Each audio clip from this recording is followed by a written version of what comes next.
Boa tarde. É com imenso prazer que a Secretaria de Educação do Estado da Bahia e a Coordenação de Projetos, CPE, na pessoa do nosso superintendente, professor Márcio Gomes, traz mais um diálogo do programa Ciência na Escola para discutir com todos vocês. Hoje nós vamos fazer uma live com uma sequência didática, que é uma tecnologia educacional desenvolvida pelo programa Ciência na Escola durante esses 7 anos, de maneira bem prática. Então, a primeira parte, nós teremos esse experimento, esse desenvolvimento da sequência didática, e na segunda parte, a gente traz um diálogo com os 5 professores da nossa rede para discutir a sequência didática. Para começar esse nosso diálogo, eu trago uma frase bem interessante do professor Moacir Gadotti, em que ele diz: mais do que discutir as ideias, é preciso criar o espírito. Então, nós já viemos nas outras lives construindo a ideia. Agora é criar o espírito. É mostrar como é que se faz, é mostrar a mão na massa. Desenvolver, trabalhar com as metodologias de investigação, sobretudo, tem um objetivo de desenvolver nos nossos alunos mapas mentais para que eles possam construir os seus conhecimentos.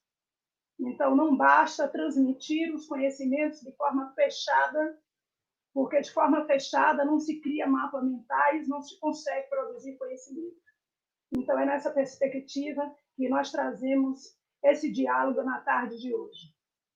Para fazer a nossa prática da nossa sequência didática, Água, Recurso Infinito, nós vamos trazer o professor Lázaro Lima e o professor Luiz Carlos Ribeiro. Bem-vindos, colegas. Boa tarde, Marília. Boa tarde, Lázaro. Boa tarde a todos que nesse momento estão nos ouvindo.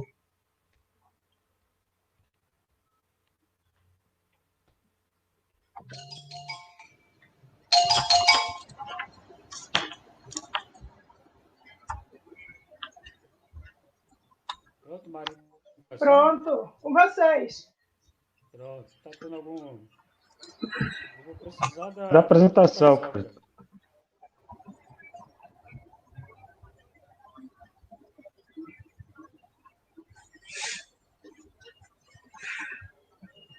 Bom, colegas, antes de começar a tratar a respeito da sequência didática, eu gostaria de repercutir alguns pressupostos teóricos aqui com vocês. Inicialmente, eu gostaria de dizer o seguinte, que nossos documentos... orientadores, eles apontam que o objetivo da educação é a construção da cidadania, a construção de um cidadão, possibilitar ao sujeito recursos com que ele se torne um cidadão, além da parte do trabalho, né? Além da educação para o trabalho. Se olharmos bem, essa questão da cidadania está diretamente relacionada aos conteúdos procedimentais e atitudinais, uma vez que ela tem ligação direta com competências e habilidades. Para a construção dessas competências e habilidades, é bom a gente ressaltar e ficar atento que está ligado diretamente a situações didáticas que nós vamos criar durante o processo educativo.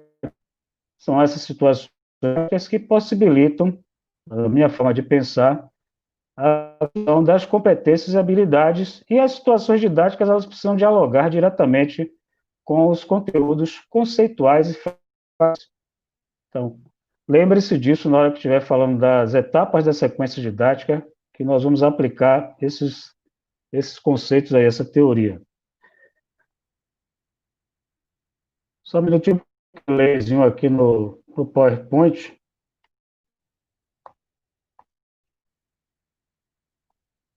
Só um minuto. Agora. Para falar em competências e habilidades, a BNCC traz os conceitos, né? Da competência e habilidade. Então, a competência é definida como a mobilização de conhecimentos, conceitos e procedimentos já habilidade, práticas cognitivas e socioemocionais.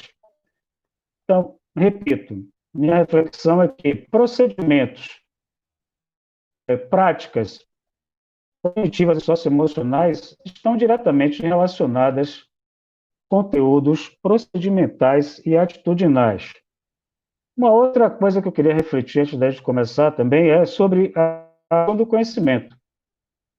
Bom, trouxe aqui Joseph Novak para repercutir o que ele disse sobre a construção do conhecimento, justamente aplicando essa palavra, construção. Se o conhecimento e a aprendizagem significativa estão relacionados a uma construção, nos faz que há necessidade de alguns elementos para essa construção. Já Freire nos diz que precisamos criar possibilidades, então nós precisamos criar possibilidades com os elementos adequados para que haja a construção do conhecimento. E o que é a construção do conhecimento?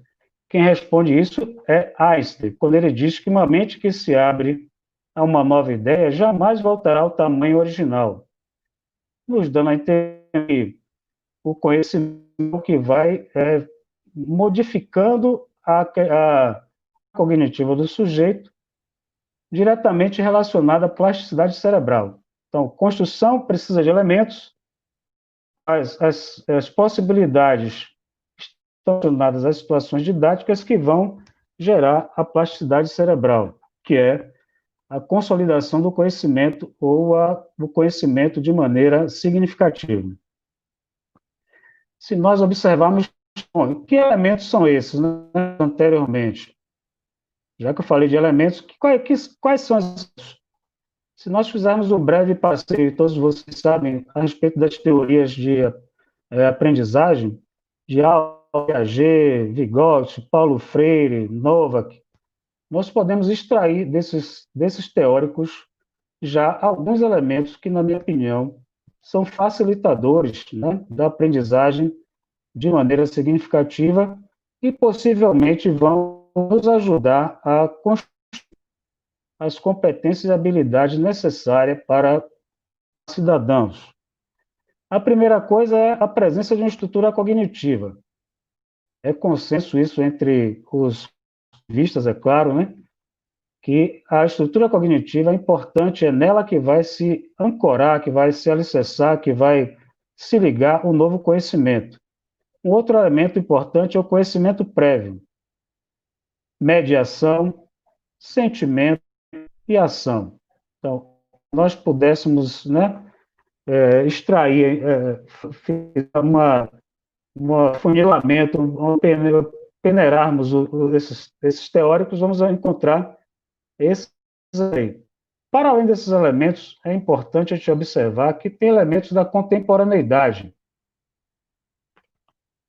E são esses aí que eu exibo para vocês. Protagonismo, pertencimento, interatividade, colaboração, oralidade, ancestralidade, idade. Então, esses são os elementos que estão presentes na contemporaneidade e que nós também não podemos deixar de observá-los na hora que a gente for organizar nossas situações. O mundo hoje, basicamente, ele tem muita interatividade nas coisas que nós fazemos cotidianamente. Para quem gosta de game, sabe que o game você joga um videogame fazendo parte do jogo. Os programas dão possibilidade de estar votando para eleger alguém, para tirar alguém. Então, isso é possibilidade de interatividade também. Já na parte de oralidade, ancestralidade e corporeidade, eu me refiro à questão dos saberes dos povos tradicionais, os quais nem sempre essa ciência, né, o método científico moderno leva em consideração. Interessante na hora de produzirmos nossas situações didáticas, também levemos em consideração.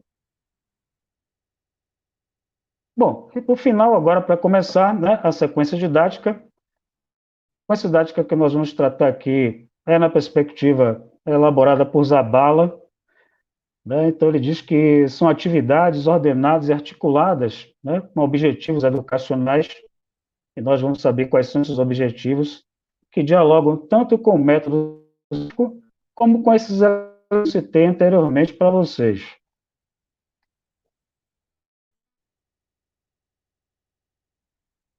Bom, aí são os 4 momentos ou etapas metodológicas de uma sequência de dados.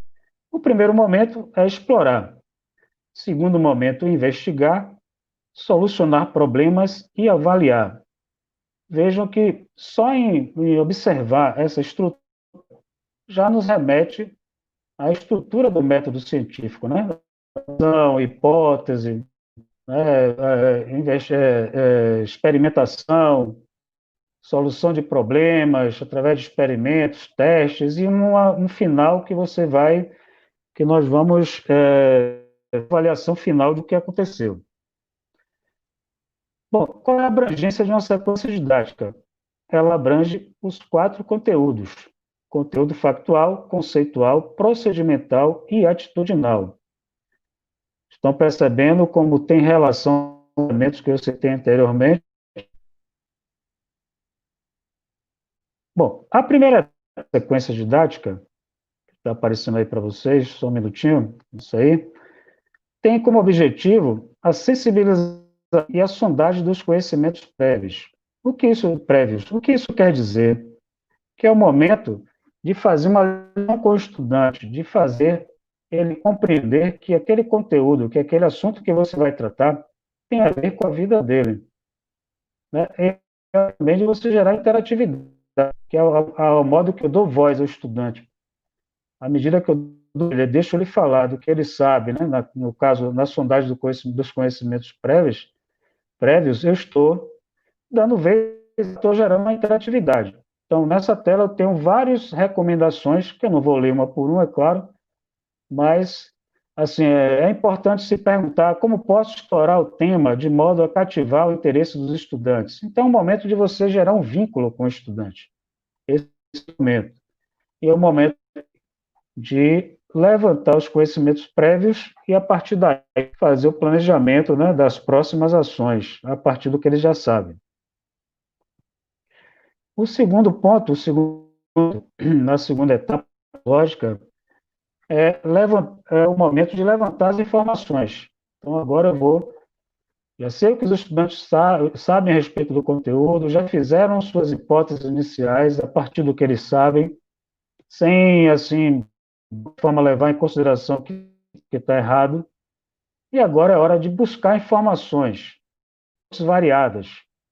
Aí também eu tenho algumas recomendações: pesquisar em fontes bibliográficas ou na internet, entrevistas de campo, pesquisas qualitativas, sintetizar, analisar os dados. Então, existem situações, né, possíveis de acontecer nesse momento que devem ser adequadas ao público-alvo. Quem ensina no fundamental vai fazer de uma maneira, quem está trabalhando com o ensino médio é outra, quem tem terceiro ano, quem tem ano. Então, o que eu quero que vocês compreendam, basicamente, é os momentos do processo educativo que se dá na sequência didática. E como eu posso gerar situações didáticas dentro de cada momento desse. Na terceira etapa, já sei, já pensei, né, já vi o que eles sabem, já estudamos alguma coisa a respeito, já levantamos no primeiro momento. Agora é o ideal que alguma experimentação. Então, esse é o momento do mão na massa, esse é o momento do protagonismo e é o momento do mão na massa, do fazer acontecer. Procure delimitar problemas que será investigado e a formulação de hipóteses para a sua solução. Então, o momento onde o estudante vai interagir, colocar na prática o que ele está, né, discutindo. A quarta etapa é a síntese e a aprendizagem. Então, a síntese pode ser para o estudante e o professor, nesse momento agora de avaliação. A gente vai elaborar vai descrever todo o seu percurso, né, do que ele fez até então, né, gerar algum resultado, né, alguma construção de conhecimento nesse momento. E para o professor, ele pode usar essas etapas, pode usar tudo feito até então como uma avaliação, ou criar uma avaliação dentro das suas expectativas de aprendizagem. Então, repito para vocês, eu gosto de chamar muita atenção disso, porque eu assim, prezo muito pela etapa.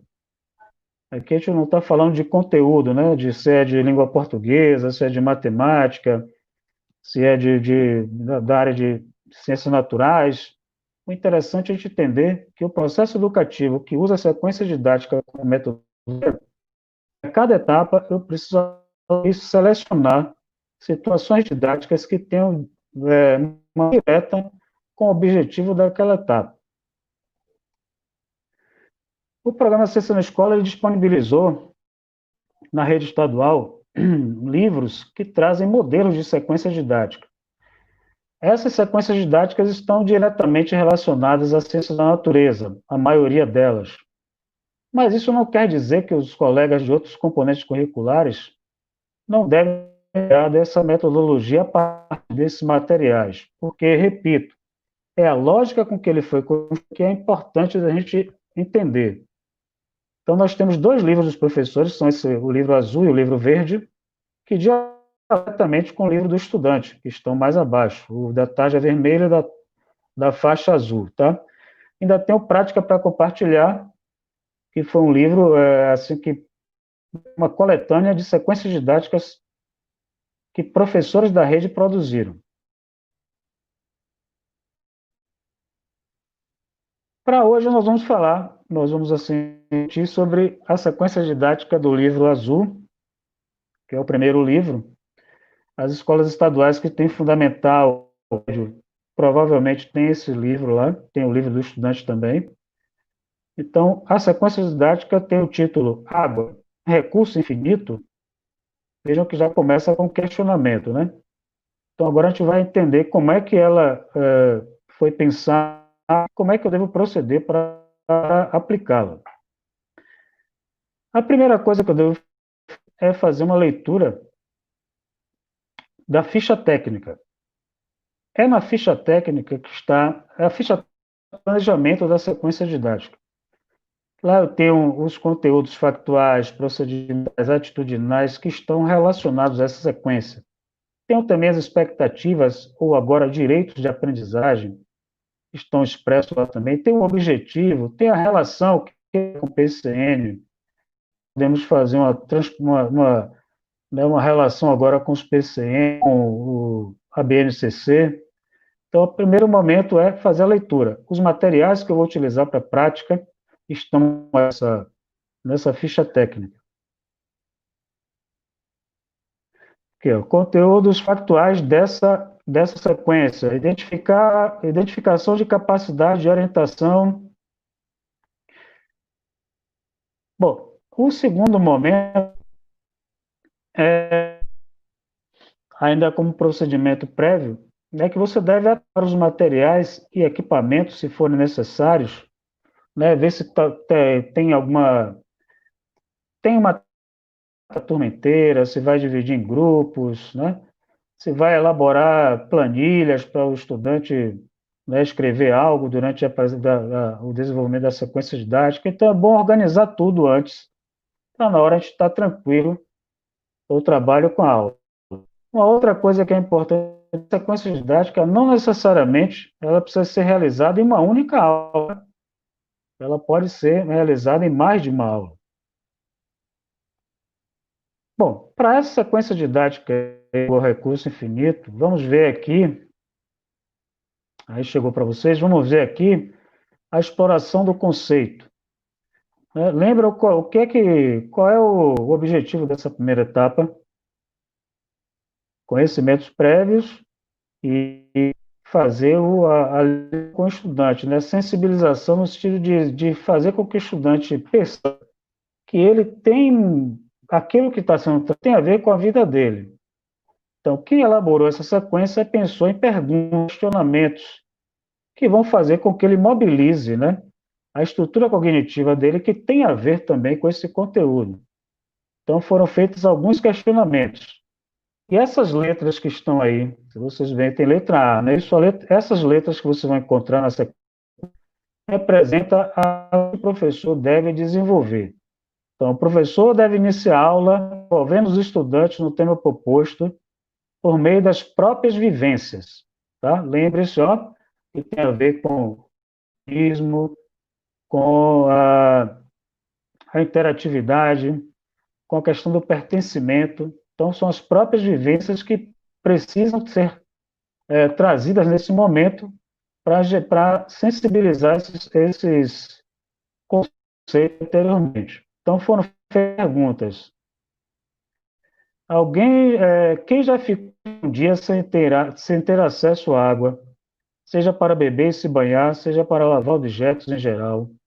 Como foi a vivência? Podemos viver sem água? Então, foram feitos alguns questionamentos, e nesse momento, o estudante, ao pensar nesses questionamentos, ele vai compreender que ele tem a ver com o assunto, né? Porque provavelmente alguém já vivenciou, ou de alguma maneira mais menos, mas já vivenciou situações, e ao mesmo tempo ele vai poder falar a respeito.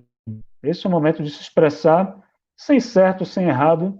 O professor pode até fazer uma coletânea, né, do quadro, do que for relatado pelos estudantes, para que, a partir daí, ele possa fazer o encaminhamento da análise dos conteúdos. Em seguida, o professor deve lançar o desafio. O desafio, né? Para essa sequência foi desafio com questões, mas é o que eu falei antes. Aqui é um momento de sensibilização e é um momento de saber o que o estudante conhece a respeito do conteúdo. Então, ele lança desafios com mais perguntas, mais questionamentos, embora aquela primeira parte lá tenha sido só verbal, e os estudantes se manifestaram verbalmente, aqui agora você pode pedir, ou deve pedir aos estudantes que eles façam um registro por escrito dessa etapa aí, desse desafio. Quais são os estados físicos Ele vai citar os que ele sabe. Qual o percentual de água em cada um desses estados em relação ao total de água no planeta? Ele vai escrever lá o que ele sabe a respeito disso. Incluído na sequência que se elabore uma tabela que pode ser entregue a ele ou ele mesmo faça, né?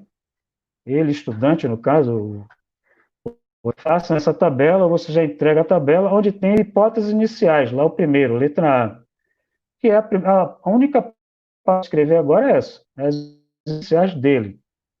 Com relação àquelas perguntas, ele vai responder. Aqui está a tabela toda preenchida, mas é claro que é assim quando você entregar ao estudante ou quando você sugerir que ele produza essa própria tabela.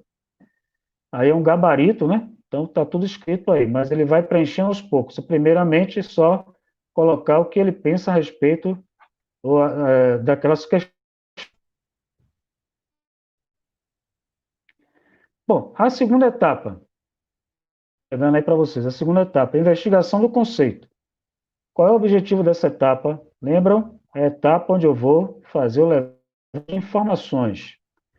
Neste caso específico dessa sequência, vai ser utilizado o livro do estudante, que é aquele que está lá em cima ali apontado, tá? Então, nesse caso aí, mas lembrando que se não é a minha sequência que eu vou aplicar, o que é que nesse momento eu preciso possibilitar ao estudante que ele busque informações, internet, livros, pesquisas diversas, ouça, né, entreviste alguém, sabe? Então, são várias formas que existem de possibilidades, atentando para aqueles elementos que eu falei anteriormente, de protagonismo, de oralidade, né, de todos aqueles elementos que eu falei lá no início, para o preenchimento, né, para assim, o enriquecimento das situações didáticas nesse momento. É o momento de investigação do conceito. Nesse caso aí vai ser utilizado o livro do estudante. E o livro do estudante ele vai ver o planisfério,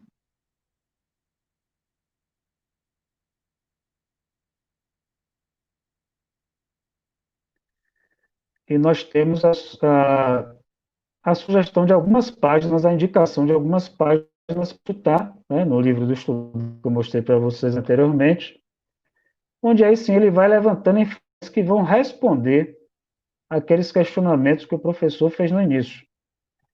A quantidade de água disponível, né, nos físicos, quais são os estados físicos. É aí nesse momento que ele vai, né, angariar as informações necessárias para responder. Ele já respondeu inicialmente com o que ele sabia sobre o assunto, sobre as questões. Agora ele está levantando as informações e vai construindo um a respeito daquilo lá que foi perguntado.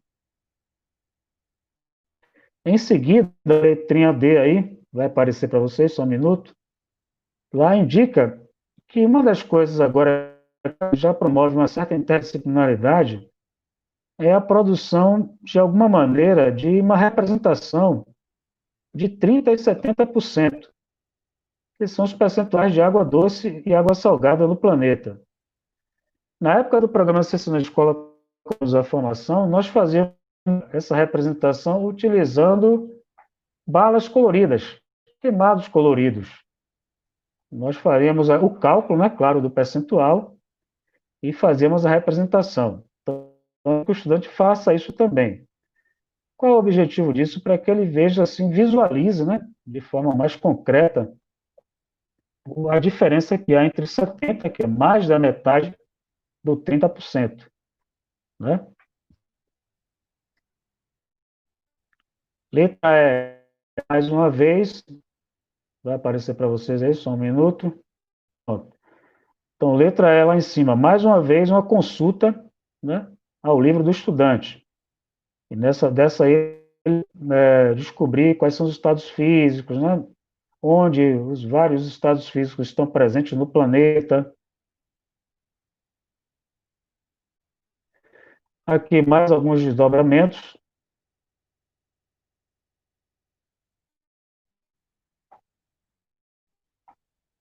E em seguida, o professor pode passar a lição de casa, ou se der tempo fazer na própria escola, na própria classe, né?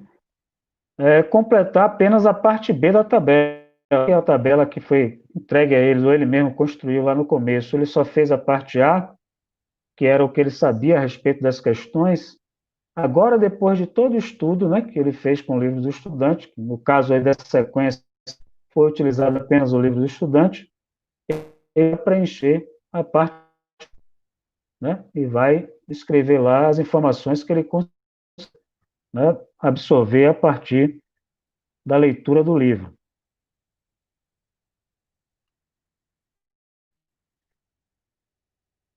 Terceira etapa, a solução de problemas. Lembra que essa solução de problemas é a parte onde o estudante vai colocar a mão na massa. Ele precisa fazer algum experimento. Então, para a área de humanas, para a área de experimento, claro que não é até uma desmistificação da questão de experimentos serem apenas em laboratório, experimentos acontecerem apenas com, né, pessoas com guarda-pó, tudo bonitinho, com a cara de maluco lá fazendo as fumacinhas subir. Então, a experimentação pode ser uma visita a um museu, uma construção de um texto, né, uma visita a um local que dialogue com a teoria. Isso é uma forma de experimentar. Então, agora é proposto a ele que ele faça uma experimentação. Que experimento é esse nessa sequência aí? Então, vejam que na letra G ali, pede para que ele vá ao livro do estudante. Do estudante, ele vai ver essa página aí. Nessa página você tem os percentuais de água, né? Tem água salgada, água doce, tem a água doce no mundo, como é que ela está dividida, né? Atmosfera, os pântanos, subterrânea, rios, calotas polares. E o desafio e a proposta de experimentação para essa sequência didática é justamente representar, utilizando o caso aqui da nossa sequência,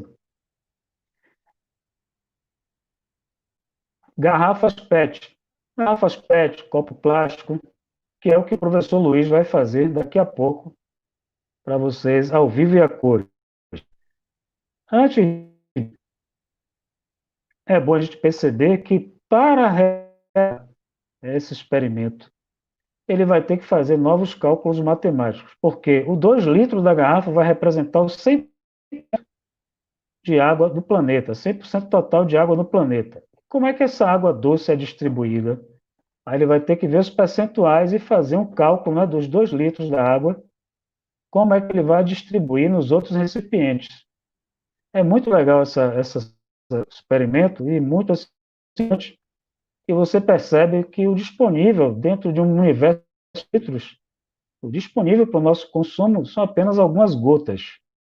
E é isso que o propósito da sequência de alimentação é justamente da promoção da aprendizagem significativa se dá a partir, né, da tomada de consciência, né, da própria internalização e que essa situação didática visual é interessante para que isso aconteça.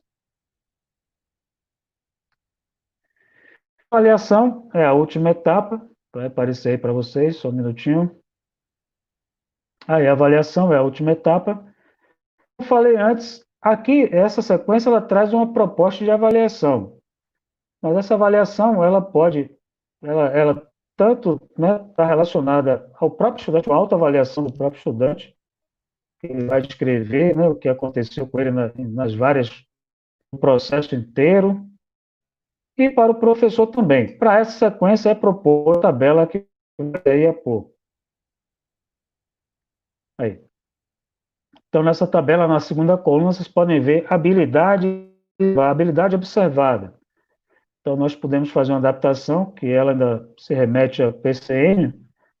Então, nós podemos fazer adaptações se for necessário. Tem a expectativa de aprendizagem, que agora são os direitos de aprendizagem, né?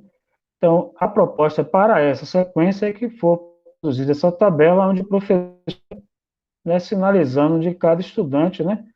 Se ele é de modo autônomo, né? Como é que ele fez acontecer cada momento e cada expectativa de aprendizagem.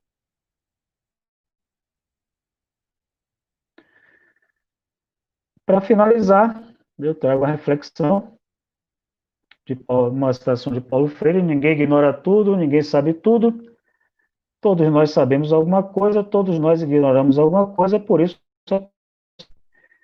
vou deixar um e-mail aí, que caso vocês queiram o livro, né, o livro do Azul, o livro do professor, o livro do estudante, eu posso disponibilizar para vocês de forma digital. Entre em contato comigo através, eu disponibilizo para vocês, ok?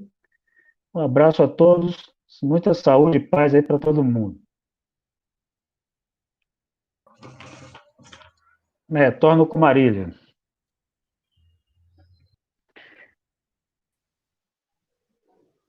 Muito bem, obrigado, professor. Vamos lá, professor Luiz, é com você agora. Forte, firme e forte. Vamos lá. O professor Lázaro fez aquele apanhado teórico, aquele apanhado onde mostra toda a inter-relação possível de se construir, as bases teóricas da sequência didática. Agora nós iremos, na realidade, tratar da parte prática. Mostrar a mão na massa. Como é que fazemos isso? Para começar, nós gostamos sempre de destacar o seguinte: o nosso material é um material de fácil acesso. Não existe material difícil. Essa é a grande proposta. Desmistificar que é preciso para fazer um experimento científico estar sempre o tempo todo numa bancada. Ter um laboratório de ciências para isso. É necessário um laboratório? Sim, é necessário. Mas podemos fazer sem ele alguns experimentos? Fazer iniciação científica, alfabetização, aprendizagem significativa? Podemos fazer sem laboratório? Podemos sim. Então, como o Lázaro falou, no livro nós temos a sequência didática, o livro é este aqui. A sequência didática é a sequência número 17, que nós iremos trabalhar, mostrando a vocês como vai ser a construção dela. Nos materiais, você já pode observar, vamos trabalhar com o quê? Uma garrafa PET, de 2 litros, representando toda a água do planeta doce, a água doce. É interessante notar que aqui, nesses 2 litros, que representam toda a água doce do planeta, são 2,6. Então, são 2.000 ml, porém, apenas 2,6 das águas do planeta. Se fosse representar toda a água, a salgada e a doce, seriam 77 litros. Então, aqui só tem o 2,6 de água doce do planeta. Então, é preciso colocar isso para o aluno já começar a sentir, olha, a água doce é esta quantidade que tem aqui. Mas esta água doce, é isso tudo que eu tenho para usar? É isso tudo que eu vou poder utilizar? Não. Aí ele vai ter outro material simples, uma garrafa com 1,5 litro. Essa garrafa de 1,5 litro, você vai pegar.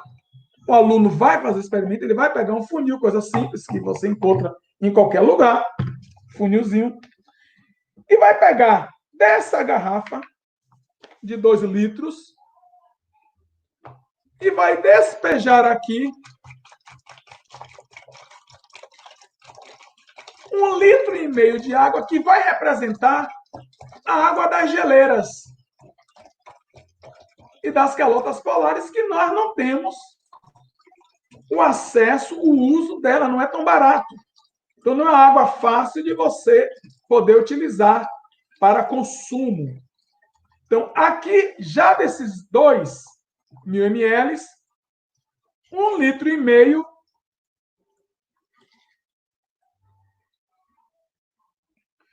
já estão comprometidos, porque esse 1,5 litro é das geleiras e calotas polares. Então, o aluno já começa a perceber que essa garrafa aqui ficou vazia. Ela está com esses papéis aqui por uma questão de mostrar o que elas contêm, o que é que elas têm, para que vocês saibam direitinho. Mas o professor executando pode estar sem esse papel tranquilamente. Aqui é somente para a gente mostrar. Então, aqui, tirei a água das geleiras. O que sobrou está aqui. Mas o que é que sobrou? Sobrou as águas também, que estão aqui escrito, ó. Água doce do planeta, 448 ml, que são as águas subterrâneas, que são mais quase meio litro, onde os alunos vão colocar aqui, nestes copos, 448 ml. No livro constam 4 copos de 100. Nós pegamos um de 200 para facilitar. E aqui, a garrafinha, ó, já ficou, já dá para ver, ó, quase acabando. São águas de pântano, águas subterrâneas. Então, as calotas da geleira e as águas subterrâneas, que são águas que não estão fáceis para você utilizar. Não estão fáceis para serem utilizadas. O que é que está sobrando ainda? Aqui. Mas ainda temos que tirar daqui os lagos e pântanos. Essas águas vêm aqui, ó, lagos e pântanos, um copinho, coisa simples, de remédio que a gente consegue, que vai ser tirado 7 ml. Aí, mais uma vez, você vai colocar aqui, os alunos irão colocar aqui a quantidade de 7 ml. Aqui, a água,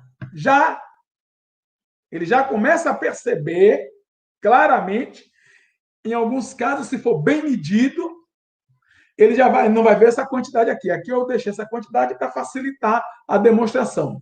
Mas se você medir direitinho ela, aqui ele já vai dar uma balançadinha aqui, já vai dizer, ó, gente, cadê a água? A água está aqui, meu querido. Sobrou daqueles 2 ml, o que sobra para a gente usar é apenas e tão somente 1 ml, que são as águas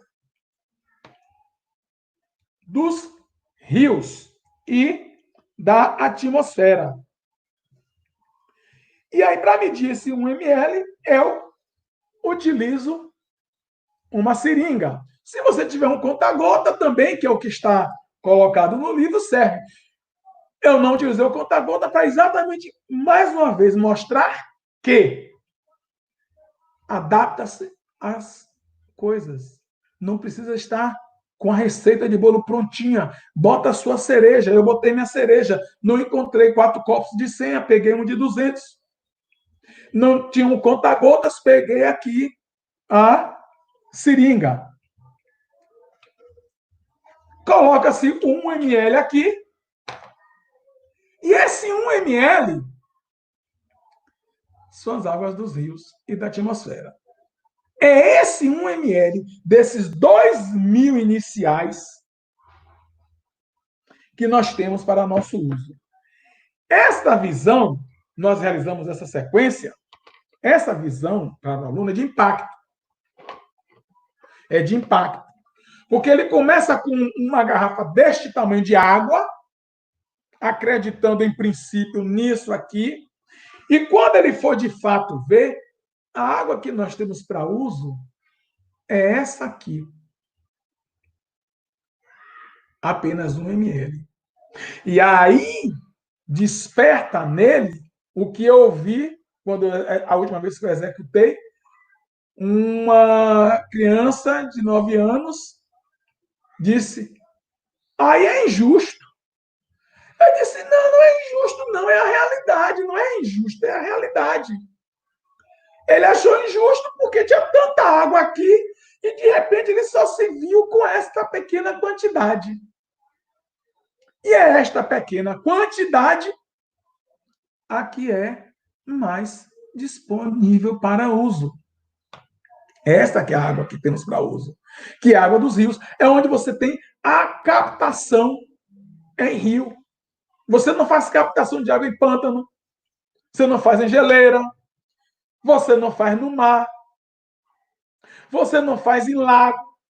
Se você for captar água em um lago para abastecer uma cidade, exemplo, São Paulo não é um lago. Você vai ter que pegar metade de um oceano, é muita água. Então o lago vai secar. Não tem como o lago se manter num nível, tirando água para abastecimento humano, como a cidade de São Paulo, no Rio de Janeiro, uma Salvador, uma Belo Horizonte. Não tem. Então o que nós temos é isto aqui. Água de rios e a atmosfera, que é o ciclo da água, que aí eu não vou entrar, que nós vamos ter os nossos colegas que irão entrar na interdisciplinaridade, mostrando as possibilidades de explorar isso aqui. Até aqui o que foi feito? Mostrar a parte teórica, a fundamentação, e aqui a execução. Aqui não há, em princípio, conteúdo nenhum. Isso aqui é a vida. Isso aqui é a leitura de mundo. Os conteúdos é outra situação. Então, nós trabalhamos dessa forma. Então, a sequência didática, ela tem esse experimento. Todo o nosso material do programa Ciência na Escola tem sempre um experimento. Experimento fácil de ser executado e de materiais, como vocês puderam ver aqui, simples de se conseguir. Nada difícil, nada complexo. Certo? Então, essa aqui é a nossa sequência didática até a terceira etapa, que foi a primeira, como o Lázaro colocou, que você vai explorar o conceito, que é quando você vai discutir: a água realmente é um recurso infinito? O que é infinito? Se quiser discutir filosoficamente o que é ilimitado, o que é infinito, a diferença, aí há critério, não vou entrar nessa seara. Explorou bastante isso, fez com que se conhecesse efetivamente esse conceito de água ser ou não infinito. Você vai explorar, você conceitou, você agora vai explorar, como o Lázaro colocou, você vai sair explorando onde é que está essa água, estados físicos da água e tal, sai explorando, mostrando a ele como é que a coisa está. Após isso tudo, sim, aí vem com o experimento prático, ok? Nesse momento é que o aluno vai chegar e realizar todo o experimento prático. Aqui, sim, é a conclusão da parte experimental. A avaliação, que seria uma quarta etapa, nós não vamos fazer aqui, eu não vou fazer aqui, porque é onde vai ser chamado agora os nossos colegas que vão entrar para fazer o grande link, que é mostrar que ela tem uma visão multidisciplinar, interdisciplinar, transdisciplinar. Apesar de aparentar, alguns aí que podem estar nos ouvindo, podem estar dizendo, isso aí é mais geografia, isso aqui é mais matemática, isso aqui é mais biologia. Não sei. Vai ser os olhares, cada colega nosso do seu lugar, que a partir de agora vai entrar e colocar o olhar dele. Eu espero que até aqui nós temos contribuído para esse despertar de possibilidades para os colegas e aqueles que vão entrar agora, posterior a mim, vão dar a grande sacada. Vai ser a cerejinha de cada um. É onde os colegas ouvintes vão perceber que é possível, sim, fazer iniciação científica na sala de aula, fazer alfabetização científica em sala de aula, aprendizagem significativa na sala de aula, com experimentos simples. Ok? Essa era a nossa mensagem. Muito obrigado a todos e continuem nos assistindo, que agora vem a parte maravilhosa, que são os outros colegas, as nossas estrelas, que vão fazer o grande fechamento. Muito obrigado, um beijo do gordo para todos. Muito obrigado, professor Luiz. É sempre bom ouvir as suas palavras. É isso aí, gente. Vocês viram quanto de empolgante, de interessante é o desenvolvimento da sequência didática, né? E agora nós vamos chamar aí um time de colegas nosso da rede estadual para poder fazer esse link que o professor Luiz falou aí, de como a gente pode trabalhar a iniciação científica na sala de aula sem sairmos das nossas disciplinas, tá? Que é possível. E aí eu trago uma frase aqui que vai conduzir esse diálogo entre os colegas, da professora Bell Hooks, que ela diz: educação como prática da liberdade é um jeito de ensinar que qualquer um pode aprender. Tá? Então, vamos lá, cadê os nossos colegas aí da região norte da Bahia, pessoal da região sul, pessoal aqui da nossa capital? Essas são as nossas estrelas aí que vão dar sua contribuição nesse diálogo tão interessante aqui nessa tarde. Tá? E aí eu começo com o professor Jomar. Bem-vindo, professor Jomar. Boa tarde, professora. Tudo bom? Professor Jorman. Boa tarde, alunos. Boa tarde, colegas que estão me assistindo nesse momento. Sou o professor Jorman, do Colégio Estadual Enedino Oliva, em Borarema. Fica no sul da Bahia, no NTS 5, em Itabuna, ok? Pessoal, discutir sobre água, falar sobre água é extremamente importante. Mas o debate não pode ficar restrito só ao consumo de água. Quando a gente para e analisa que mais de 70% do nosso planeta é formado por água, e a gente acaba se indagando que esse planeta deveria se chamar Planeta Água, e não Planeta Terra, como diz a música de Guilherme Arantes. Só que desses mais de 71% de água que é constituído o planeta, 97,5% é formado por água salgada. e cerca de 2,5%, 2,6% é de água doce. E desses 2,5%, nem todo é potável, ou seja, não está plenamente disponível para o consumo. E essa que é a indagação. E é essa realidade que faz da água mais do que um bem de consumo. É um recurso natural estratégico que envolve geopolítica, que envolve disputa de território, que envolve uma série de problemas, de disputas a nível internacional. A citar a questão do continente africano, com suas disputas tribais, é o continente com menor acesso à água potável de todo o planeta, dada a quantidade de habitantes e a disponibilidade de água no próprio território. Porque aquele que tem menor oferta de água é a Oceania, mas onde há maior escassez é no continente africano. Quando a gente lembra do Oriente Médio, a disputa entre Israel e Palestina também envolve uma questão de água. Olha lá o Rio Jordão, no qual Israel cercou, impedindo os palestinos de terem acesso a essa água. Então, envolve também uma questão geopolítica. É importante a gente debater água nesse sentido, para ampliar a ideia, a noção desse recurso que é essencial à vida.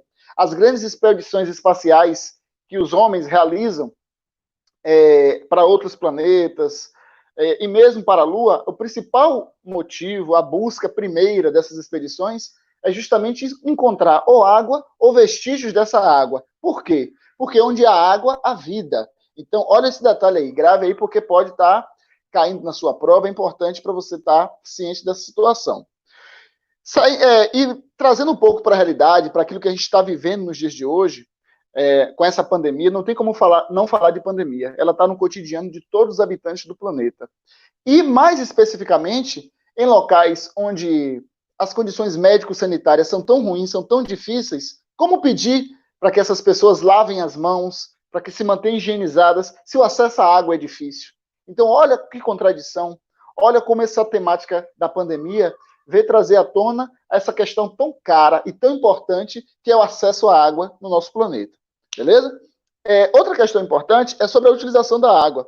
Para além do consumo, a água também é utilizada na agricultura, que é o setor que mais utiliza água no mundo, na indústria, nas residências, né? Esse processo de urbanização com essa água interligada em várias cidades do mundo também aumentou o consumo drástico, mas também a água é utilizada para geração de energia elétrica. Olha que coisa fundamental.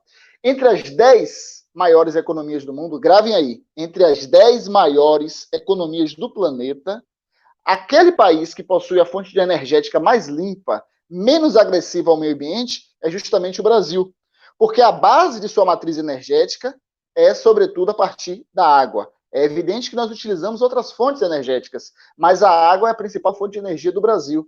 E isso faz do Brasil, no top 10 do mundo, no top 10 dos países mais ricos do planeta, aquele que tem a matriz energética mais limpa.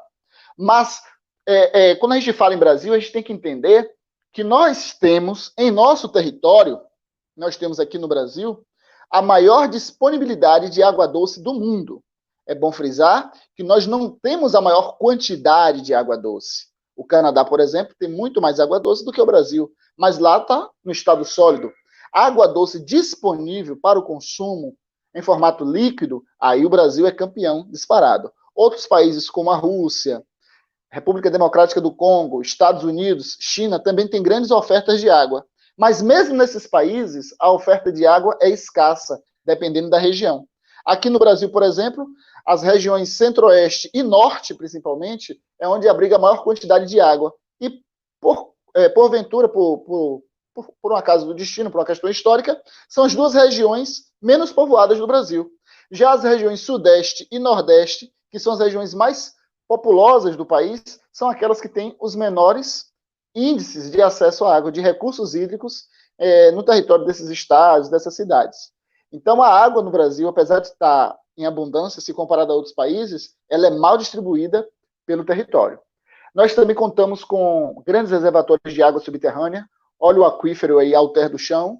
Olha o aquífero Guarani, que também envolve outros países, que são recursos, são tesouros para essa e para gerações futuras, e que despertam a cobiça de outras potências, de outros países da Europa, países dos Estados Unidos, porque a água é vida, e é um recurso estratégico para assegurar o desenvolvimento de qualquer país. Então é necessário que nós cuidemos melhor desse recurso que é tão caro, que nós somos abençoados por Deus por ter ele em grande quantidade aqui no país, apesar de estar mal distribuído no território, e que hoje, com a capacidade que o homem tem de recuperar um rio poluído, poder despoluir esse rio, de onde antes não era possível retirar água, hoje o homem já tira, então ele tem que desenvolver novas tecnologias para garantir que cada vez mais esse recurso, que é equilibrado no planeta. Por que eu digo equilibrado?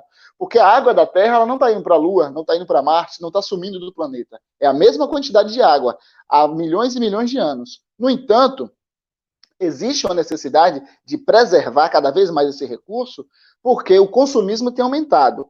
Mas, em compensação, a tecnologia tem aumentado. Então, se a gente associa essa tecnologia para o bom uso da água, para a recuperação de corpos hídricos que estão inaptos para o consumo, ou poluídos, ou contaminados, se a gente dá uma boa utilização para isso e reverte essa situação, entendendo que a água é essencial para as nossas vidas, a gente vai caminhar com mais segurança, com mais tranquilidade. E, sobretudo, entender que a água é uma questão de soberania. Está aí o marco regulatório do saneamento básico, que, infelizmente, abriu brecha para privatizar a água.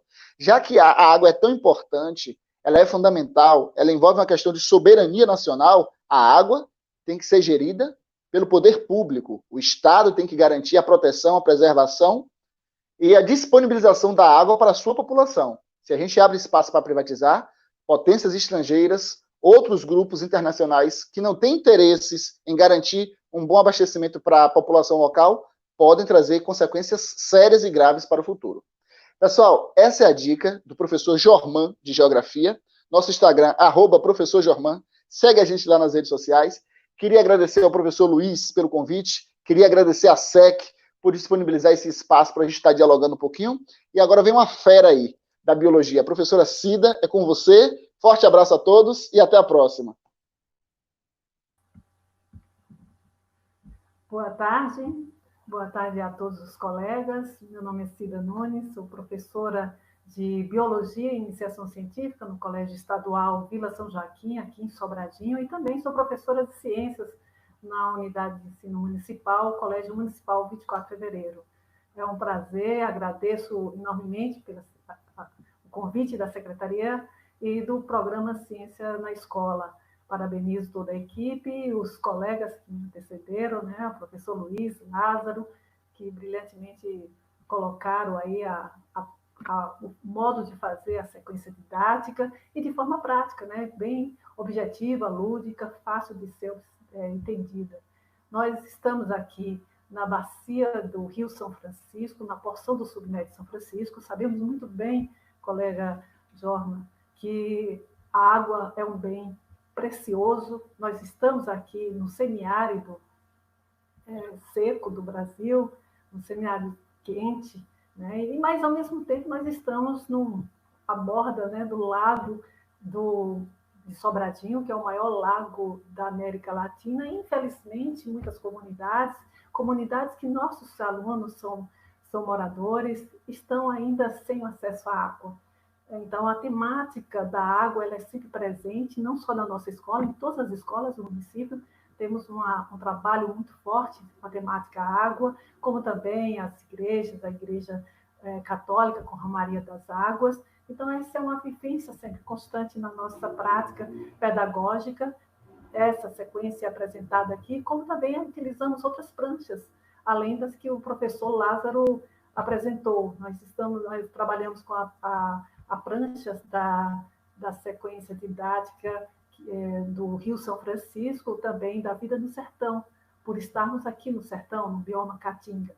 Então, nossa prática pedagógica está pautada na teoria e prática, onde a gente leva os alunos a trabalhar o conteúdo em sala de aula com a utilização do livro didático, o livro Bahia, Brasil, Vida, Natureza e Sociedade, que é base para os desenvolvimentos pedagógicos, visando a Feira de Ciências, que é nossa grande bandeira de trabalho pedagógico aqui na Bahia, que foi idealizada pela SEC, como também os projetos estruturantes, que é uma outra grande bandeira da SEC, que faz com que os alunos se tornem protagonistas do seu conhecimento.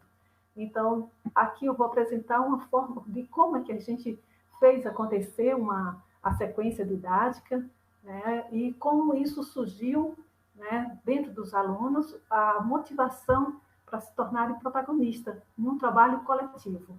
Nós temos aqui um carro-chefe da gente, que é o nosso clube, nosso projeto Ciência do Bem. É um projeto guarda-chuva que envolve todos os outros projetos desenvolvidos na unidade de ensino. Um dos trabalhos que nós fizemos foi levar, né, para a fundamentação. Os alunos trabalham em sala de aula, um livro didático, um livro do programa Ciência na Escola, como mencionado, nas pesquisas bibliográficas, mas também eles são desafiados a conhecer o seu próprio meio. Então, nós saímos dos muros das escolas e vamos para a zona rural, visitar uma comunidade rural, como eles vivem, e também fazemos visitas técnicas às instituições. A usina hidrelétrica, que é responsável pelo Lago Sobradinho, e a geração, uma das principais geradoras de energia do Nordeste.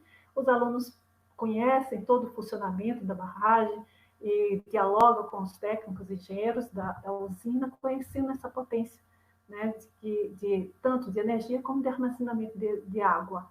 E também nós estamos nas comunidades rurais, onde os alunos têm toda uma vivência, né, da fauna e flora e da captação de água. Muitos lugares aqui em Sobradinho ainda vivem com a água do subsolo, né, tirada por poços artesianos, e também com a captação de água da chuva nas cisternas de placa. Então, os alunos, eles vivenciam isso, os alunos da zona urbana e rural dialogam entre si, e aí, nesse visitar do conhecimento a partir das comunidades, das instituições, nós fizemos uma visita, uma época, à estação de tratamento de água. Nessa visita, os alunos perceberam que tinha um volume considerado de água que era eliminado, era lançado num terreno, que essa água era proveniente da limpeza dos tanques de filtragem. Então, poderia aproveitar essa água para a produção de alimentos. E daí, a partir de uma discussão de sala de aula, um estudo teórico, trabalhando a sequência didática, várias pranchas envolvendo a sequência didática, nós construímos, em conjunto, eu orientei os alunos, um projeto de uso racional da água para a produção de alimentos. Esse projeto foi bastante exitoso, foi premiado na feira escolar, foi para a FECIBA, participou da Feira Baiana de Matemática, foi premiado e foi para a Nacional.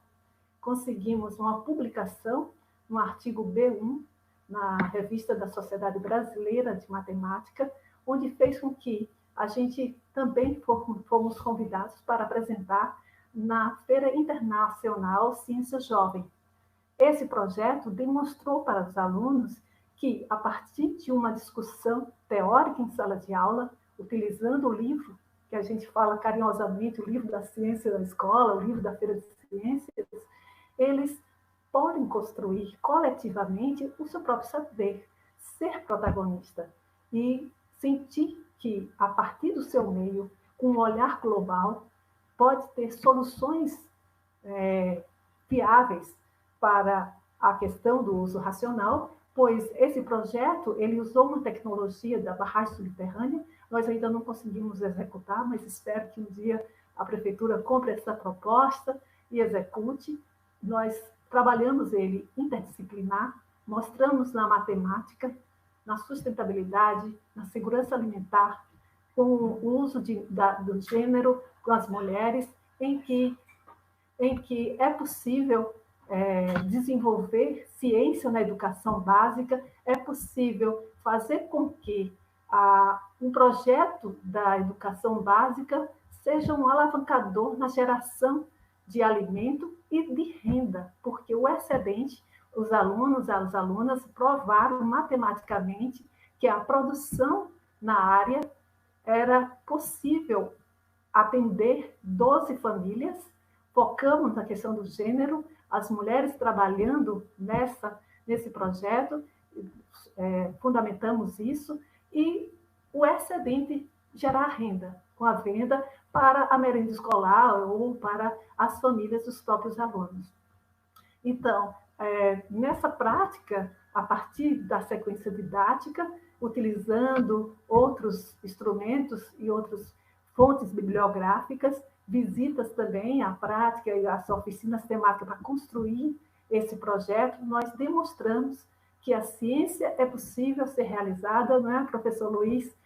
Mesmo sem um laboratório, mas é possível ser realizada, fazer projetos exitosos e fazer com que os nossos alunos sejam, sim, protagonistas e dê direcionamento para soluções que estão aí, não só na educação, mas no nosso município, na geração de emprego e renda e segurança alimentar.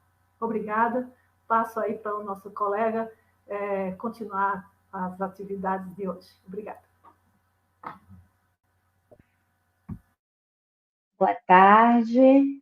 Boa tarde a todos. Boa tarde à professora Cida, ao professor Jorman.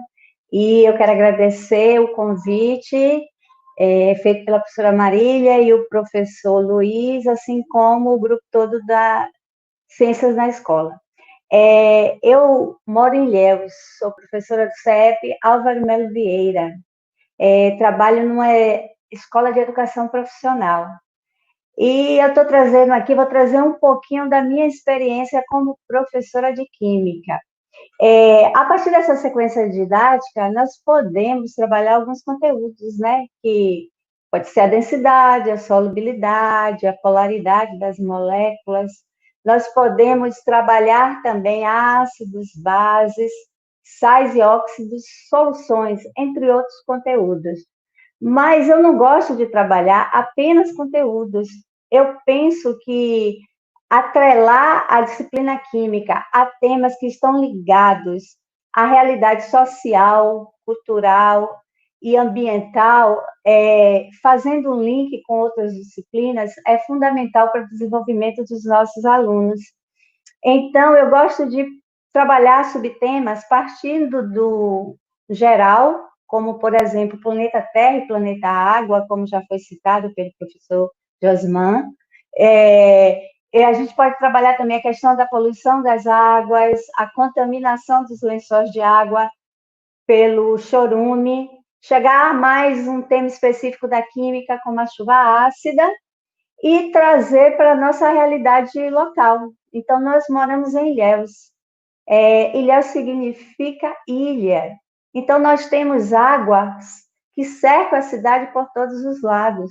Então, essa água vem de 3 rios, basicamente, dos rios Cachoeira, do Rio do Engenho e do Rio Almada. E esses rios, eles cortam a nossa cidade e desaguam no mar. Particularmente, eu gosto de trabalhar esses temas, na forma de seminários, porque essas apresentações vão fazer com que os alunos eles desenvolvam algumas habilidades, como oralidade, como pensamento crítico, postura, entre outras, né? Assim, todos conseguem trabalhar temas que estão ligados ao seu cotidiano e que possam, né, levá-los a pensar em problemas de sua comunidade e possíveis soluções para tais problemas. Então, e esses problemas, eles conseguem levar esses meninos a pensar na pesquisa científica, a criar projetos. E no decorrer desse meu andar como professora, e mais precisamente lá no CEP Álvaro Melo Vieira, nós trabalhamos com a iniciação científica desde 2011. E eu quero destacar 3 projetos que surgiram a partir dessa realidade local. Um deles foi o aproveitamento e tratamento de água da chuva. Então, uma aluna, ela tinha a sua avó, ela residia às margens do Rio Almada, mas em sua residência, ela não tinha lá a água tratada, ela não tinha água canalizada. Então, ela precisava ir até o rio para buscar esse recurso que ela tanto utiliza no dia a dia. Então, ela pensou, né, como construir um sistema de captação de água da chuva para que esse recurso chegasse lá àquela residência e ela pudesse ter uma vida mais confortável. Daí eles criaram, adaptaram na realidade o telhado da residência da casa da avó dela, né? E criaram lá um tanque reservatório. Então, assim, com isso, facilitou muito a vida da família dela, né? Eu quero citar também um outro projeto que fez muito sucesso, o projeto Caixa Coletora de Resíduos Sólidos para a Boca de Lobo. Um aluno, Igor Moura, em um dia de chuvoso, ele estava saindo de sua residência para ir para a nossa escola. E quem conhece Ilhéus, nós temos vários pontos de alagamento, inclusive na avenida que está localizada a nossa escola. Então, ele tinha que passar por vários pontos desses alagamentos, desculpem. Então, ele percebeu que as bocas de lobos estavam entupidas e que ali tinham muitos materiais sólidos retidos que impediam o escoamento daquele resíduo. Então, ele pensou, poxa, se eu construir um dispositivo que impeça que esses resíduos cheguem lá na tubulação e vá ser despejado lá no mar, contaminando esse recurso, eu posso impedir esses alagamentos. E esse projeto fez o maior sucesso, os meninos chegaram a apresentar lá na Câmara dos Vereadores da cidade, e existe até uma possibilidade de ser implantado lá na nossa central de abastecimento. Estamos torcendo, né, que apesar dele ter sido desenvolvido lá em 2013, 2014, 2015, que a gente ainda consiga colher os frutos, principalmente a nossa população, não só aqui da cidade de Ilhéus, né? E o último projeto que eu vou citar é o mais recente, ele começou em 2018, com o aluno Bruno Carrasco, que ele fazia constantemente o trecho da rodovia Ilhéus-Itabuna.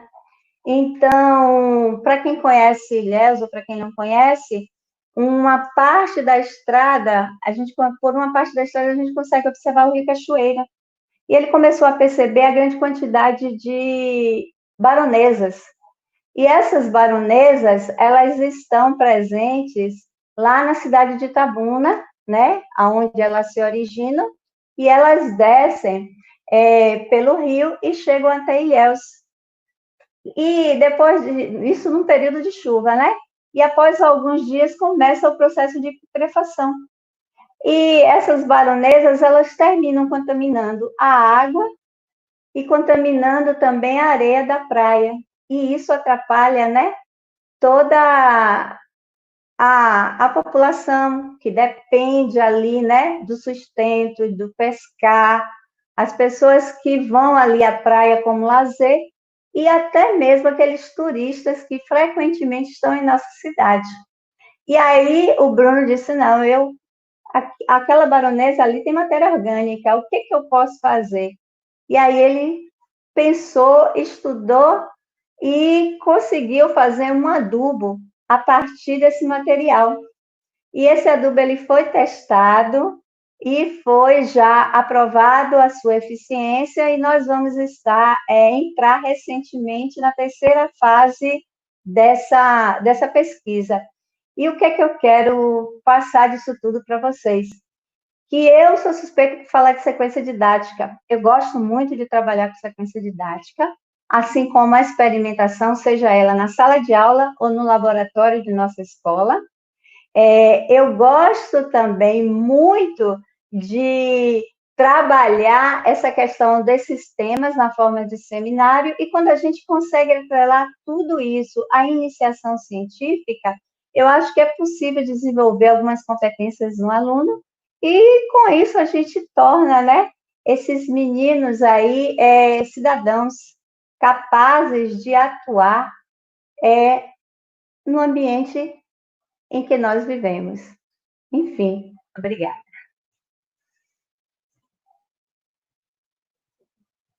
E agora eu quero passar a palavra para o meu colega, ou para Marília, e depois para o meu colega de física. Desculpa. Isso, obrigado, professor Thaleson, é com você.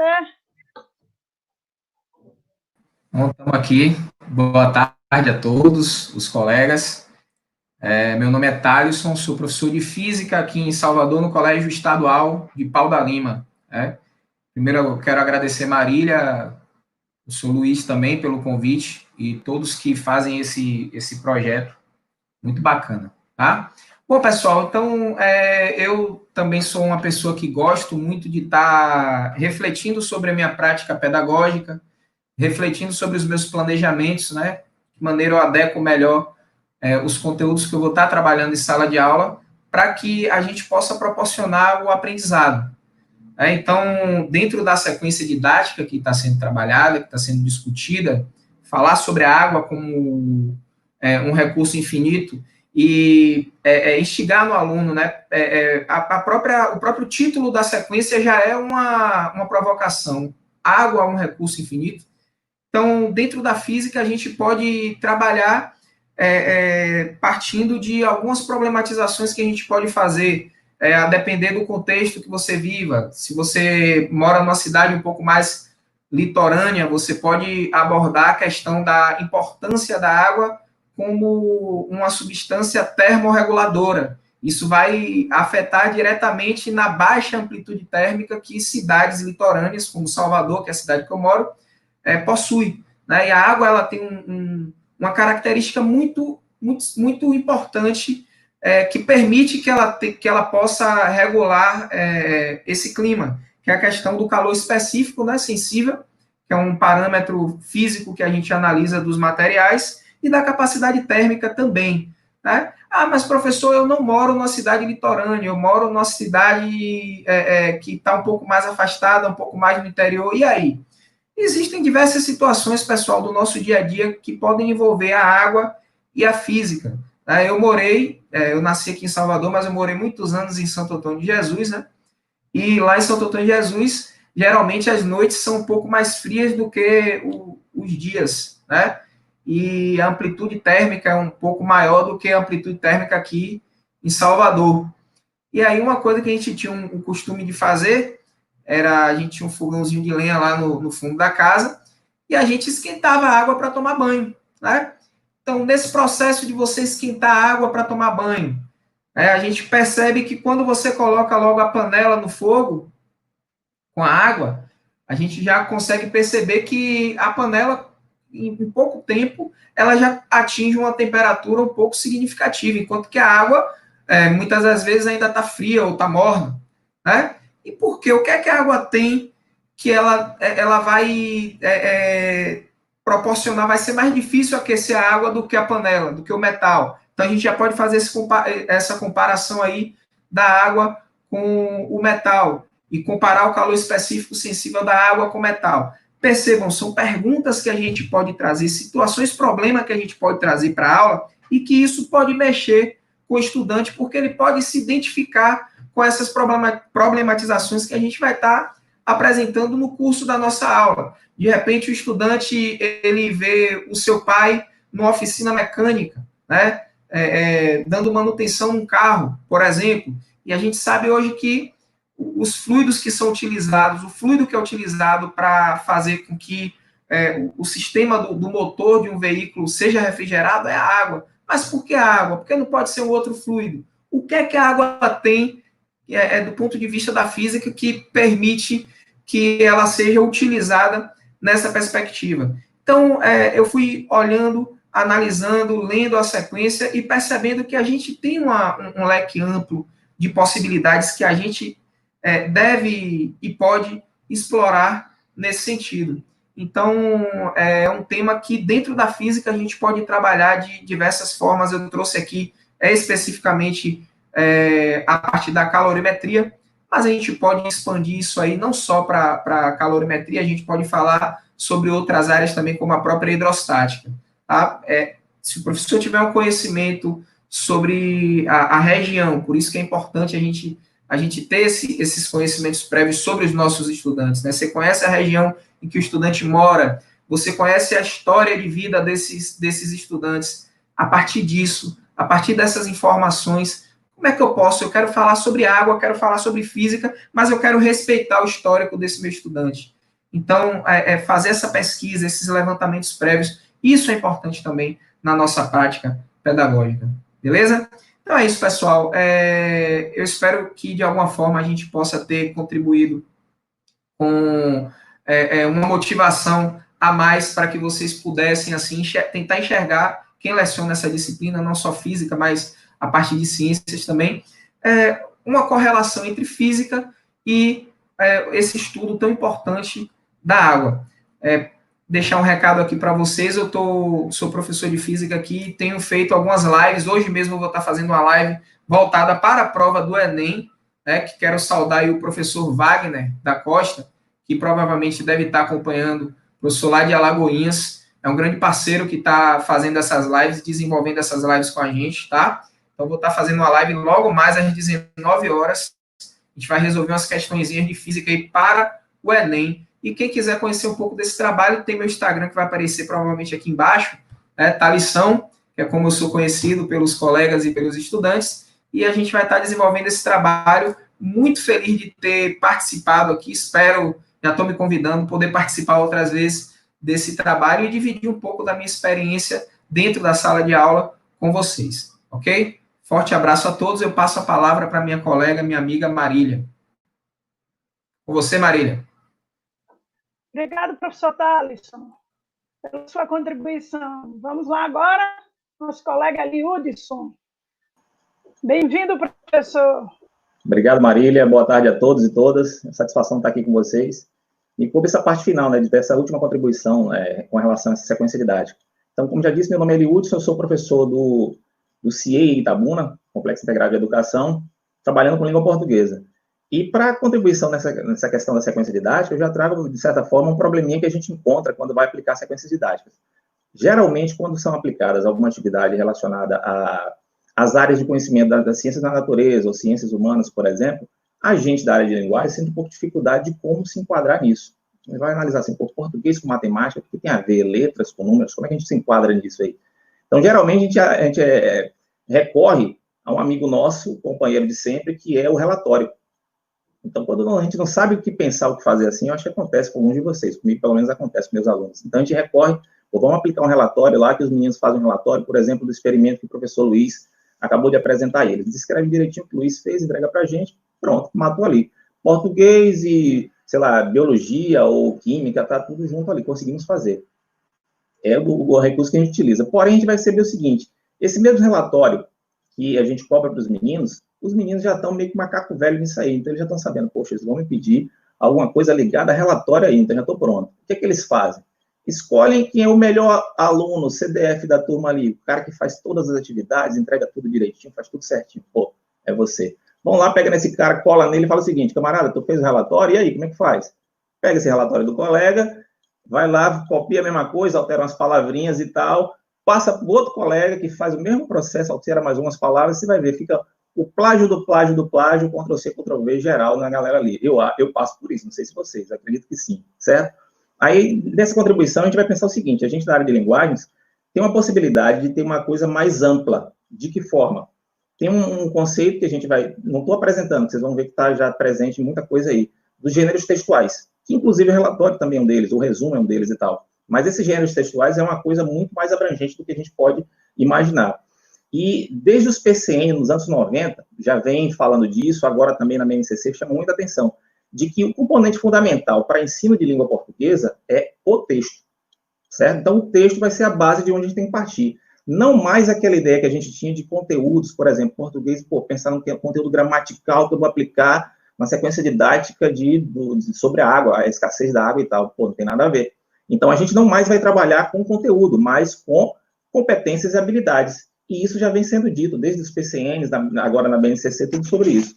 E aí, a partir dessas habilidades e competências, que a gente vai saber se esse nosso aluno, esse nosso estudante, ele consegue fazer uso, por exemplo, dos diversos gêneros textuais que estão em situações reais de comunicação.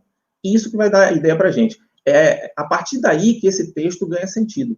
Então, a gente trabalhar com gêneros textuais, que é a mesma ideia de texto que muitos têm, assim, então a gente vai trabalhar em cima de gêneros textuais, certo? E alguns podem me perguntar, não sei que não são da área, o que seriam gêneros textuais? Eu lendo, por exemplo, Bakhtin, Marcuse, Soares, a gente chega mais ou menos a uma conclusão, cada um individualmente vai percebendo isso, que os gêneros compreendem, assim, qualquer evento comunicativo ou discursivo que faça um uso concreto da linguagem, seja escrita, oral. Então, sendo um uso concreto da linguagem, ali tem um gênero textual, certo? Então, toda comunicação só se faz por intermédio de um gênero textual. E na sequência didática que foi apresentada para a gente aí pelos colegas, e que o professor Luiz fez o experimento, está contido ali muitos gêneros textuais que a gente pode estar apresentando. Por exemplo, se a gente pegar um relatório, o próprio relatório está sendo dito aí, um infográfico, o gráfico, o mapa, a tabela, tudo isso são gêneros textuais que a gente, quando professor de língua portuguesa, para não recorrer só ao relatório, ao resumo, a gente pode estar trabalhando com esses gêneros que já estão na sequência didática e trazer, esmiuçar isso para os alunos da gente. Perfeito? E só para dizer que a gente não está dizendo bobagem assim, se a gente for buscar como base teórica para isso, nas habilidades de língua portuguesa, já consta o seguinte, ó, você tem que realizar pesquisas de diferentes tipos, aí tal, registrando o processo e comunicando os resultados, tendo em vista os objetivos colocados e demais elementos do contexto de produção, como forma de compreender como o conhecimento científico é produzido, e apropriar-se dos procedimentos e dos gêneros textuais envolvidos na realização das pesquisas. Que é justamente o que eu estou dizendo. Na própria sequência aí, ou qualquer outra atividade que venha ser apresentada, tem gêneros textuais que a gente pode, a partir dali, pegar e envolver os alunos no conhecimento. Algum colega, não lembro quem foi, citou aí sobre a questão da leitura, que os meninos não conseguem compreender, nem os enunciados e tal. Então, esse é um dos fatores que tem dado um IDEB negativo para as escolas. A gente percebeu que na última prova do SAB, a gente pegou aquele relatório e estava olhando. E na maioria das vezes a gente percebeu que os meninos não estavam sabendo ler os enunciados das questões. Então a gente pensou, por que a gente não faz uma sequência didática de repente, trabalhando com enunciados especificamente? Então o processo de leitura vai estar ali. Então o texto para a gente vai ser interessante. A partir do texto, o enunciado é um texto, é um gênero textual, entendeu? Então a partir do enunciado a gente pode desenvolver todo um trabalho voltado para isso. Eu peguei também, tive a curiosidade de pegar uma habilidade da área de ciências humanas. Tem assim, utilizar as linguagens cartográfica, gráfica e iconográfica e de diferentes gêneros textuais e as tecnologias digitais de informação e comunicação de forma crítica, significativa, reflexiva e ética nas diversas práticas sociais. Então, gênero textual é isso, é prática social, é linguagem e prática social, é isso que a gente está tentando fazer. Então, é um caminho que a gente tem, enquanto professor de língua portuguesa, e os demais colegas de outras áreas também, podem pegar para poder estar trabalhando de forma interdisciplinar, nesse sentido. Então, como é que eu trabalharia esse gênero? Tendo o exemplo do infográfico, tem aí, você poderia pegar na sala de aula e trazer, assim, vários infográficos desse da sequência e outros para poder ter uma comparativa. Fala o seguinte, quais são as características que estão contidas nesse infográfico? Ou tabela, de repente, tal. Qual que é a função social dele? Por que eu devo utilizar? Para que eu devo utilizar o infográfico? Em que situação, em que circunstância? Qual a linguagem utilizada ali? Qual tipo textual predomina ali? A gente pode até trabalhar com esse conceito de tipo textual e gênero textual, são coisas distintas. Em um outro momento, a gente poderia até desmiuçar um pouquinho sobre isso. Então, como é que funcionam as cores ali no infográfico? Tem alguma função específica? Aquelas imagens que estão ali, tem alguma função específica ou está ali por nada? A gente vai trabalhar por isso. Como é que está distribuído o texto escrito nesse infográfico? Qual o suporte? Onde é que esse infográfico é colocado para poder ser divulgado, as suas informações ali? Em que suporte é? No revista, no jornal, na internet? Como é que ele funciona? Então, são vários elementos que a gente pode ter trabalhado em cima não vou dizer conteúdo, mas do tema geral, que são gêneros textuais, que a gente pode pegar da própria sequência didática e fazer uso disso, ok? Então, se a gente imagina que o estudante está fazendo isso aí, que ele precisa entender qual a melhor forma, por exemplo, de utilização da água e quais as causas de escassez da água na minha região, no país, sei lá, enfim, tudo isso aqui. Ele quer aprender esse conhecimento e, certamente, se ele está inserido na comunidade, ele vai querer repassar esse conhecimento. Então, se ele vai repassar, por exemplo, dados que existem na tabela, como está na sequência didática aí, de repente, oralmente só ele não vai conseguir, mas se ele souber utilizar essa tabela, esse infográfico aqui, ele pode levar para o seu vizinho, para os seus pais, lá para os seus amigos, lá e mostrar, ó, esse infográfico está mostrando isso, tal, tal, tal. Quantas vezes a gente não pega uma conta de luz ou de água aí e vai olhar aquele gráficozinho que está explicando? Então, esse é um trabalho que a gente pode levar para a sala de aula e daí gerar conhecimentos e mais conhecimentos. Eu acho que é mais ou menos isso que eu quero dizer, e agradeço, parabenizo a iniciativa do pessoal todo aí, e agradeço a Luiz pela oportunidade de estar aqui. Um abraço. Muito obrigado, querido. É um prazer ter você aqui e todos os colegas. É isso aí, gente. Chega ao fim mais um diálogo da coordenação de projetos da Secretaria de Educação do Estado da Bahia. Muito obrigado pela participação de todos vocês. Deixando um lembrete aí, as pessoas que estavam perguntando se ia ter certificado essa live e tal, é que na sexta-feira nós estamos lançando um formulário na plataforma da Secretaria de Educação para ouvir vocês sobre uma formação continuada em educação científica. Então, sexta-feira, vocês dão uma chegadinha lá na página da SEC e preenchem o nosso formulário sobre a expectativa, sobre o que vocês querem, né, saber mais, querem aprender, para levar aos nossos estudantes sobre a educação científica. E aqui, pegando uma fala da professora Tereza Fidelis, para encerrar o nosso momento hoje. Ela diz, essas falas são tão nossas. É isso aí, professora. O programa Ciência na Escola trabalha com quem faz educação no chão da escola. Aqui a conversa é de professor para professor. Por isso que nosso papo é leve, entendeu? É real. Aqui a gente conta as nossas dores, mas conta as nossas vitórias também. E é isso aí. Agradecer a todos e próxima quarta-feira fique ligado na nossa próxima live. Muito obrigada a todos.